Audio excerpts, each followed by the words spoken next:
Assalamualaikum warahmatullahi wabarakatuh. Selamat pagi Bapak Ibu semuanya. Salam sejahtera bagi kita sekalian.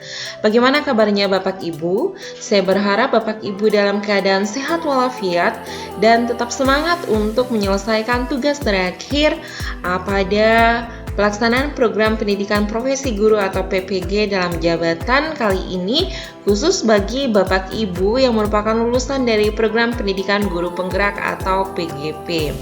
Nah, di video kali ini saya akan berbagi tugas bagaimana caranya saya menyusun atau membuat laporan 3 praktik pembelajaran inovatif. Nah, hal pertama yang Bapak Ibu perlu lakukan ialah tinggal copy paste saja laporan 2 kemudian diedit karena sistematika penulisannya masih sama.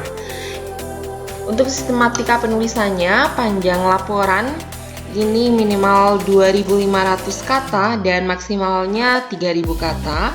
Kemudian menggunakan huruf Times New Roman ukuran 12, lalu jarak baris itu 1,5 spasi, margin atas 4, kiri 4, bawah 3, dan kanan 3. Untuk selanjutnya kita mulai bahas dari halaman judul. Nah, untuk halaman judul, judulnya ini berubah jadi diedit, laporan 3 praktik pembelajaran inovatif, kemudian logo universitas, nama mahasiswa, nomor induk mahasiswa atau NIM, kemudian nama bidang studi, nama program studi, nama fakultas, nama universitas, dan nama kota ini tetap. Yang berubah hanyalah bulan dan tahun pembuatan. Itu yang disesuaikan dengan waktu penulisan kita. Jadi saya September 2022. Kata pengantar. Untuk kata pengantar masih saya tulis dalam 3 paragraf sama seperti pada laporan sebelumnya. Jadi untuk paragraf pertama ini merupakan ungkapan pujian kepada Tuhan Yang Maha Kuasa. Kemudian selanjutnya sedikit deskripsi tentang isi daripada laporan 3 ini. Lalu untuk paragraf yang kedua, ucapan terima kasih kepada semua pihak yang berkenan membantu, khusus kepada koordinator bidang studi fisika pendidikan profesi guru atau PPG dan kepada dosen pengoreksi yang sudah membimbing dan memberi masukan juga motivasi kepada penulis dalam penulisan laporan ini. Kemudian paragraf yang terakhir ialah harapan saya semoga Allah yang Maha Pengasih bisa membalas semua budi baik daripada Bapak Ibu yang sudah membantu. Kemudian pada kata pengantar diakhiri dengan penulisan tempat dan waktu penulisan. Di sini ada Ambon September 2022, lalu terakhir penulis. Daftar isi. Untuk daftar isi umumnya masih sama seperti laporan sebelumnya. Jadi ada halaman sampul, kata pengantar, daftar isi, ringkasan, bab 1 pendahuluan, A latar belakang kegiatan, B tujuan kegiatan, C manfaat kegiatan. Pada bab 2 pembahasan ini saja yang berubah, disesuaikan dengan isi materi atau substansi yang dibahas pada laporan 3, yakni A. pendampingan individu atau PI, B. pendampingan kelompok atau lokakarya, C. pengolahan program yang berdampak pada murid. Bab 3 penutup, A. refleksi, B. tindak lanjut, di mana masing-masing item kemudian dilengkapi dengan halamannya masing-masing. Lalu ada daftar pustaka dan juga lampiran.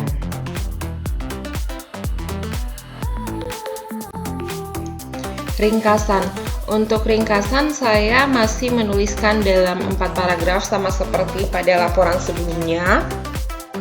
Untuk paragraf pertama, ini saya menjelaskan tentang apa itu program PGP. Jadi program PGP sejatinya mengembangkan pengalaman pembelajaran yang sesuai dengan kebutuhan guru sebagai bagian dari kebijakan Merdeka Belajar melalui pendidikan guru. Untuk mendapatkan hasil yang maksimal dari pengembangan pengalaman guru diperlukan pembimbingan dalam bentuk pendampingan, baik pendampingan individu atau PI maupun pendampingan kelompok atau lokakarya. Untuk paragraf kedua, Tujuan kegiatan pada program PGP ini ialah CGP diharapkan mampu.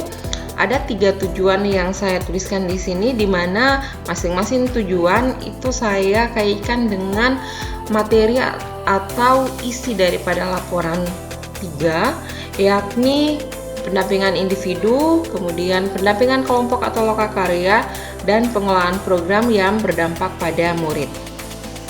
Pada paragraf yang ketiga, saya sedikit menjelaskan tentang pelaksanaan program PGP, di mana kita melaksanakan kegiatan pendampingan baik PI maupun lokakarya yang berlangsung 1 bulan sekali. PI dilaksanakan selama kurang lebih 4 jam pelajaran melalui kunjungan pendamping pada satuan pendidikan, sedangkan lokakarya dilaksanakan selama kurang lebih 8 jam pelajaran untuk mengajarkan berbagai materi program PGP. Kemudian pada paragraf yang terakhir, saya sedikit menjelaskan tentang materi pada program PGP, yakni modul 3.3 yang juga dijadikan sebagai tema pada lokakarya 6, yakni pengelolaan program yang berdampak pada murid, dan aksi nyata yang saya lakukan pada modul 3.3 tersebut.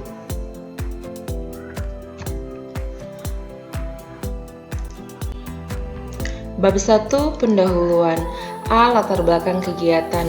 Pada bagian latar belakang kegiatan ini, saya awali dengan menuliskan penjelasan tentang program pendidikan guru penggerak atau PGP yang merupakan langkah strategis dari pemerintah Republik Indonesia untuk mewujudkan guru yang berdaya dan memberdayakan dalam meningkatkan kualitas pembelajaran yang berorientasi pada peningkatan proses dan hasil belajar peserta didik.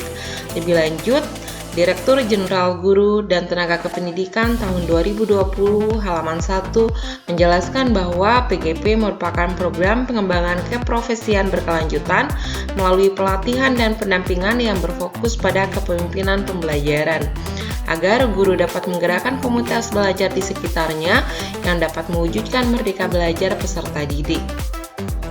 Pada paragraf berikut, saya mengutip pernyataan dari lampiran keputusan Direktur Jenderal Guru dan Tenaga Kependidikan nomor 3028-B-GT-2020 tentang pedoman pendidikan guru penggerak yang menuliskan bahwa PGP bertujuan memberikan bekal kemampuan kepemimpinan pembelajaran dan pedagogi kepada guru sehingga mampu menggerakkan komunitas belajar baik di dalam maupun di luar satuan pendidikan, serta berpotensi menjadi pemimpin pendidikan yang dapat mewujudkan rasa nyaman dan kebahagiaan peserta didik ketika berada di lingkungan satuan pendidikannya masing-masing.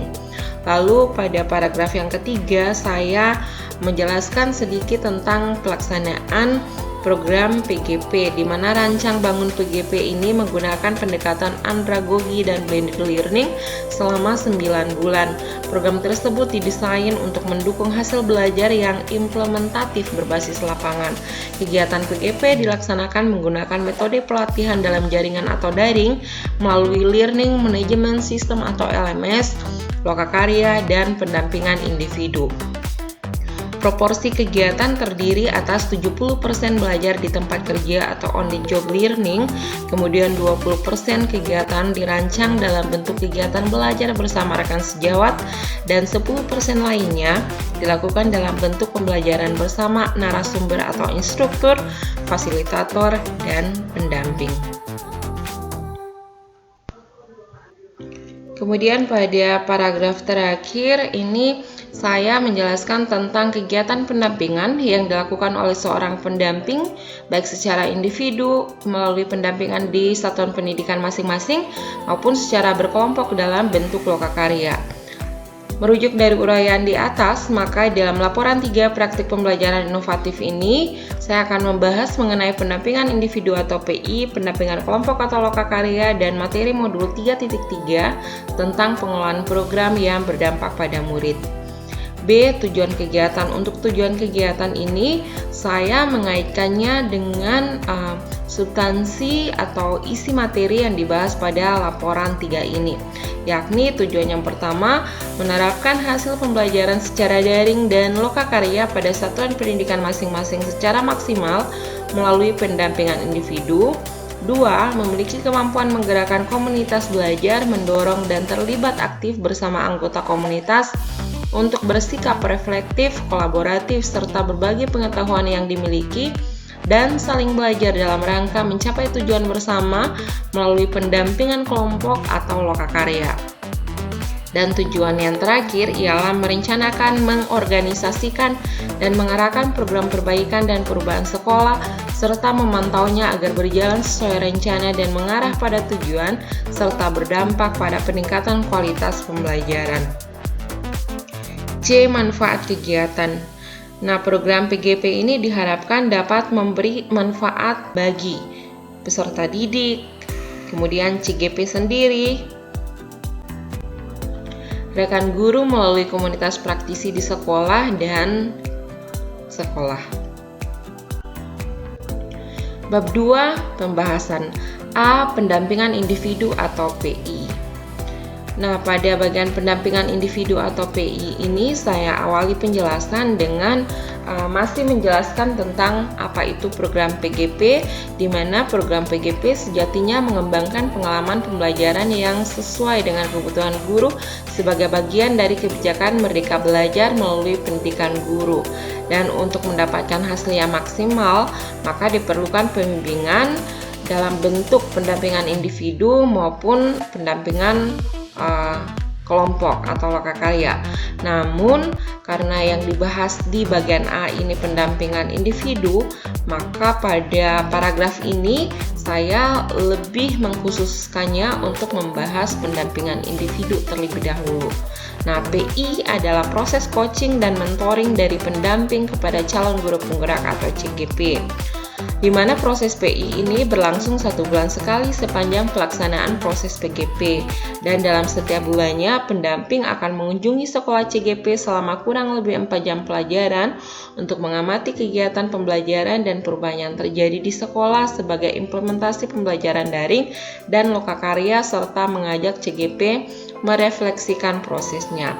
Nah, pada paragraf-paragraf selanjutnya saya kemudian menjelaskan tentang PI mulai dari PI ke-0, PI ke-1, PI ke-2,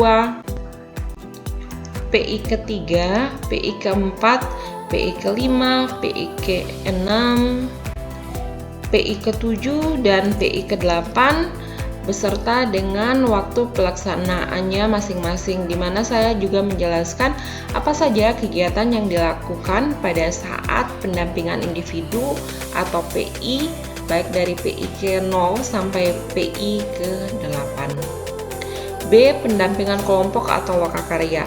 Pada bagian pendampingan kelompok atau lokakarya ini saya awali penjelasan dengan mengutip pernyataan dalam lampiran keputusan Direktur Jenderal Guru dan Tenaga Kependidikan nomor 3028/B/GT/2020 tentang pedoman pendidikan guru penggerak yang menjelaskan bahwa PGP merupakan kegiatan yang dikoordinasikan oleh Direktorat Jenderal Guru dan Tenaga Kependidikan dengan melibatkan Pusat Pengembangan Pemberdayaan Pendidik dan Tenaga Kependidikan atau P4TK, Dinas Pendidikan Kabupaten atau Kota atau Provinsi, dan Satuan Pendidikan, baik yang diselenggarakan oleh pemerintah daerah maupun oleh masyarakat.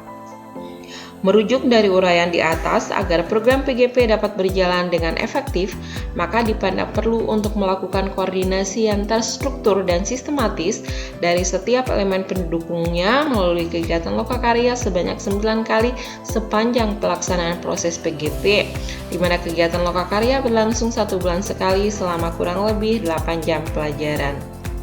Nah, pada paragraf-paragraf selanjutnya saya kemudian menjelaskan kegiatan lokakarya mulai dari lokakarya 0 atau lokakarya perdana, lalu lokakarya pertama, lokakarya kedua, lokakarya ketiga, lokakarya keempat, lokakarya kelima, lokakarya ke-6, lokakarya ke-7, lokakarya ke-8, dan lokakarya ke-9 dengan temanya masing-masing. Saya juga menjelaskan tentang apa saja kegiatan yang dilakukan pada setiap lokakarya, mulai dari lokakarya pertama sampai lokakarya ke-9. C. Pengelolaan program yang berdampak pada murid. Nah, salah satu materi program PGP yakni modul 3.3 yang juga dijadikan sebagai tema lokakarya 6, ini lokakarya 6 yang telah diuraikan di atas ialah pengelolaan program yang berdampak pada murid. Program sekolah yang berdampak pada murid ialah program yang dirancang dan dikelola oleh pihak sekolah dengan tujuan utama memberi dampak pada peningkatan kompetensi. Tema program dapat berupa kepemimpinan, literasi, toleransi, maupun tema lain sesuai dengan kebutuhan murid. Untuk mengefektifkan potensi sumber daya yang ada, maka perlu dilakukan pemetaan sumber daya atau aset utama di sekolah. Berbagai aset ini dapat dimanfaatkan secara lebih maksimal untuk dijadikan sebagai program yang berdampak pada murid, di mana tahapan yang dapat dilakukan untuk membuat program sekolah yang berdampak pada murid ialah melalui tahapan Bagja. Pengelolaan program sekolah dapat dilakukan melalui MELR atau Monitoring, Evaluating, Learning, dan Reporting. Di mana selanjutnya saya kemudian menjelaskan apa itu monitoring, evaluating, learning, dan reporting dari LMS 21, datergp.sim.pkb.id. Nah, hal penting yang juga perlu dilakukan dalam mengelola program yang berdampak pada murid ialah melakukan tahapan manajemen risiko, di mana apabila sekolah dapat menerapkan hal tersebut, maka setiap kerugian yang mungkin muncul dan terjadi pada program yang dijalankan akan dapat diminimalisir. Selanjutnya saya menjelaskan tentang aksi nyata yang saya lakukan pada modul 3.3 pengelolaan program yang berdampak pada murid, yakni klub fisika. Tindakan aksi nyata yang saya lakukan ialah perekrutan anggota klub fisika, pemilihan dan pembentukan pengurus klub, penyusunan program kegiatan, serta pembagian deskripsi tugas dan tanggung jawab tim klub fisika, rapat internal pengurus klub, kegiatan kelas lain, serta monitoring dan evaluasi atau MONEV. Bab 3 penutup. A. Refleksi. Nah, untuk ketahuan Bapak Ibu bahwa penulisan refleksi saya pada laporan 3 ini agak berbeda dengan refleksi yang saya tulis pada laporan 2, karena ternyata setelah laporan 2 saya unggah ke LMS, ada koreksi dari dosen pengoreksi yang menghendaki agar penulisan refleksi atau evaluasi pada setiap laporan itu harusnya dikaitkan atau disesuaikan dengan substansi materi atau isi daripada laporan yang ditulis. Jadi misalkan pada laporan 3 ini substansi materi atau isi yang ditulis ialah tentang pendampingan, baik pendampingan individu maupun kelompok, dan juga pengelolaan program yang berdampak pada murid, maka pada bagian refleksi kita juga harus menuliskan refleksi terkait pendampingan dan juga pengelolaan program yang berdampak pada murid. Sehingga pada laporan 3 ini saya kemudian mencoba untuk menyesuaikan dengan koreksi atau saran yang sudah diberikan oleh dosen pengoreksi saya. Jadilah saya tulis seperti ini. Setelah mengikuti kegiatan pendampingan serta mempelajari materi dan melaksanakan aksi nyata modul 3.3 tentang pengelolaan program yang berdampak pada murid, pada kesempatan ini saya akan berbagi refleksi terkait hal berikut. 1. Pendampingan. Kegiatan pendampingan, baik pendampingan individu, PI, maupun pendampingan kelompok atau lokakarya, sangat memberi dampak positif bagi penulis atau saya dalam menjalani peran sebagai CGP selama kurang lebih 9 bulan pelaksanaan PGP. Pendamping selalu memberikan motivasi serta membantu saya dalam mengimplementasikan materi yang telah didapatkan saat pembelajaran daring maupun lokakarya melalui kegiatan coaching, berbagi praktik baik, umpan balik, serta refleksi. 2. Pengelolaan program yang berdampak pada murid dengan judul Klub Fisika. Perasaan yang saya rasakan saat merencanakan program klub fisika ialah optimis program ini dapat berjalan dengan lancar dan baik. Saat melaksanakan program, saya merasa senang karena rencana pelaksanaan program memang berjalan lancar dan baik sesuai lini masa yang telah dibuat sebelumnya. Program klub fisika yang saya lakukan sebagai aksi nyata dalam modul 3.3 ini dapat berjalan baik dan memberi dampak pada peningkatan kompetensi murid, khusus mata pelajaran fisika baik pada aspek pengetahuan, keterampilan maupun sikap. Karena keputusan untuk menjalankan program ini telah saya pikirkan terlebih dahulu bersama komunitas sekolah. Murid sebagai salah satu aset atau model manusia yang penting di sekolah telah dikenali kekuatannya melalui identifikasi atau pemetaan aset yang saya lakukan sebelumnya. Tahapan baja yang dilakukan juga sangat membantu saya dalam membuat rancangan program ini menjadi sistematis dan lebih terarah. Kesepakatan kelas yang dibuat pada awal kegiatan kelas fisika juga memberikan dampak baik pada jalannya kegiatan. Tahapan MELR atau Monitoring, Evaluating, Learning, dan Reporting membuat pelaksanaan program klub fisika ini menjadi terkontrol. Keterlibatan penuh komunitas sekolah juga sangat mendukung bagi tercapai tujuan program ini. Selain keberhasilan yang diperoleh, ada pula hambatan yang ditemui, yakni narasumber yang diundang dari komunitas luar berhalangan hadir, karena ada kegiatan lain yang juga harus diikuti oleh narasumber tersebut, sehingga disiasati dengan merubah agenda acara atau menghilangkan agenda acara khusus untuk pemberian materi dari narasumber tersebut. Nah, untuk menjaga kemungkinan ketidakhadiran narasumber yang diundang dari luar komunitas, maka ke depan saya akan mencoba untuk melakukan konfirmasi dengan narasumber beberapa hari sebelum pelaksanaan kegiatan. Hal lain yang dapat dilakukan ialah menyiapkan 2 atau lebih pilihan narasumber, sehingga jika ada narasumber yang berhalangan, dapat menggunakan pilihan atau opsi lainnya, sehingga tidak ada perubahan pada agenda acara. Nah, saya juga akan berusaha mengarahkan pengurus dan tim kerja klub fisika agar konsisten melaksanakan program kegiatan sesuai jadwal yang sudah dibuat dengan melakukan rapat persiapan maupun koordinasi, juga evaluasi agar program klub fisika benar-benar dapat dikelola secara lebih baik. B. Tindak lanjut. Beberapa rencana tindak lanjut yang saya lakukan ke depan ialah 1. Melakukan refleksi dan evaluasi secara rutin terhadap kompetensi diri dan kegiatan yang belum berkembang atau berjalan dengan baik. Kemudian dikaji faktor penghambat serta mencari upaya perbaikannya. 2. Mengambil pelajaran dari setiap praktik baik atau aksi nyata dari modul 3.3 tentang pengolahan program yang berdampak pada murid, serta dari proses PI maupun lokakarya yang sudah dijalankan sebagai kekuatan positif untuk pengembangan diri menjadi lebih baik. 3. Aktif berkolaborasi bersama rekan sejawat untuk mendiskusikan berbagai permasalahan yang ada kemudian dicari solusinya, serta membuat berbagai perubahan positif di lingkungan kelas atau sekolah. Dan yang terakhir, terus meningkatkan kapasitas diri menjadi pendidik yang dapat melakukan pengelolaan program yang berpihak pada murid dengan mengikuti berbagai seminar maupun diklat. Daftar pustaka. Nah, ada 3 referensi yang saya gunakan dalam penyusunan atau pembuatan laporan 3 ini, yakni dari Direktorat Jenderal Guru dan Tenaga Kependidikan tahun 2020 yang berjudul Panduan Lokakarya 2 Pendidikan Guru Penggerak atau PGP tahun 2020, Jakarta, Direktorat Jenderal Guru dan Tenaga Kependidikan, Kementerian Pendidikan, Kebudayaan, Riset dan Teknologi, 8 halaman. Lalu referensi yang kedua dari Direktorat Jenderal Guru dan Tenaga Kependidikan tanggal 25 Mei 2020 tentang keputusan Direktur Jenderal Guru dan Tenaga Kependidikan nomor 3028-B-GT-2020 tentang pedoman pendidikan guru penggerak.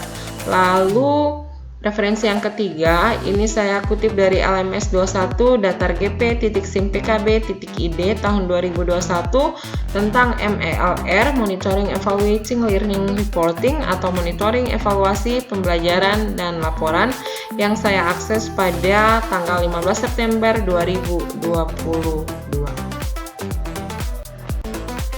Lampiran. Seperti yang Bapak Ibu ketahui bahwa hal-hal yang perlu dilampirkan ialah hal-hal yang berkaitan dengan apa yang kita tulis dalam laporan ini. Namun karena judul laporan 3 ini ialah praktik pembelajaran inovatif, jadi menurut saya ada baiknya kita tetap melampirkan dokumentasi kegiatan praktik pembelajaran inovatif yang sebenarnya sudah kita lampirkan pada laporan 2. Jadi di sini saya tulis untuk lampiran pertama, praktik pembelajaran inovatif yang sudah saya lakukan saat mengikuti program PGP. Judulnya Penerapan Pembelajaran Sosial dan Emosional atau PSE dalam Pembelajaran Berdiferensiasi Materi Karakteristik Gelombang Mekanik bagi murid kelas 11 MIPA SMAS LKMD Laha. Namun karena pada laporan 2 yang saya lampirkan hanyalah berupa foto-foto, sehingga untuk laporan 3 saya kemudian memutuskan untuk melampirkan video pembelajaran inovatif yang bisa diakses melalui link YouTube berikut. Barulah pada lampiran-lampiran selanjutnya saya melampirkan hal-hal yang berkaitan dengan materi atau isi yang dibahas pada laporan 3 ini. Yang pertama, pendampingan individu. Ini dari pendampingan individu ke-0, kemudian pendampingan individu ke-1, pendampingan individu ke-2, pendampingan individu ke-3, pendampingan individu ke-4, pendampingan individu ke-5, pendampingan individu ke-6, pendampingan individu ke-7, pendampingan individu ke-8 beserta dengan keterangan dari masing-masing foto. Kemudian lampiran 3, dokumentasi kegiatan pendampingan kelompok atau lokakarya, mulai dari lokakarya ke-1 dengan tema guru penggerak masa depan, lokakarya ke-2 mengembangkan komunitas belajar, lokakarya ke-3 visi dan aksi sekolah yang berpihak pada murid, lokakarya ke-4 guru yang berpihak pada murid, lokakarya ke-5 guru pemimpin pembelajaran, lokakarya ke-6 pengelolaan program yang berdampak pada murid, lokakarya ke-7 festival panen hasil belajar, ini hari pertama, kemudian ini hari kedua. Lokakarya ke-8 rencana kerja calon guru penggerak, dan lokakarya ke-9 rencana keberlanjutan program pendidikan guru penggerak beserta keterangan pada masing-masing foto. Lampiran keempat, dokumentasi aksi nyata KLAB Fisika. Jadi ada beberapa tahap yang saya lakukan saat melakukan aksi nyata KLAB Fisika. Yang pertama ini tahap persiapan program, di mana tahap persiapan program ada kegiatan sosialisasi program dan perekrutan anggota KLAB Fisika. Kemudian kegiatan pemilihan dan pembentukan pengurus KLAB Fisika. Kemudian ini uraian atau penjelasan tentang program KLAB Fisika. Lalu ada juga kegiatan penyusunan program kegiatan dan pembagian deskripsi tugas serta tanggung jawab tim KLAB Fisika. Dan yang terakhir ialah rapat internal pengurus KLAB. Lalu tahap yang kedua ialah tahap pelaksanaan program kelas sains. Nah, untuk pelaksanaan program kelas sains ada beberapa kegiatan yang dilakukan. Ini mulai dari pembukaan, di mana MC memandu kegiatan. Lalu kegiatan yang berikut ialah ketua klub sedang menyampaikan kesepakatan kelas yang dilanjutkan dengan sesi perkenalan. Kegiatan yang berikut ialah penyajian materi oleh anggota tim pendalaman materi. Kemudian ada juga ice breaking dan diakhiri dengan sesi tanya jawab, di mana saya juga melakukan demonstrasi untuk lebih memperkaya pemahaman murid terhadap materi yang dibahas saat itu.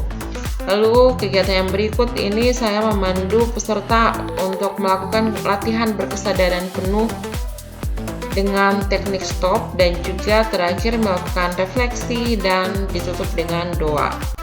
Nah, tahap yang terakhir ialah tahap pengelolaan program KLAB Fisika, di mana kegiatannya ini saya meminta salah satu guru sebagai petugas Monef untuk melakukan monitoring dan evaluasi kegiatan menggunakan instrumen yang sudah saya siapkan sebelumnya. Demikian Bapak Ibu yang bisa saya bagikan terkait dengan pembuatan tugas laporan 3 praktik pembelajaran inovatif kali ini. Semoga bermanfaat. Terima kasih.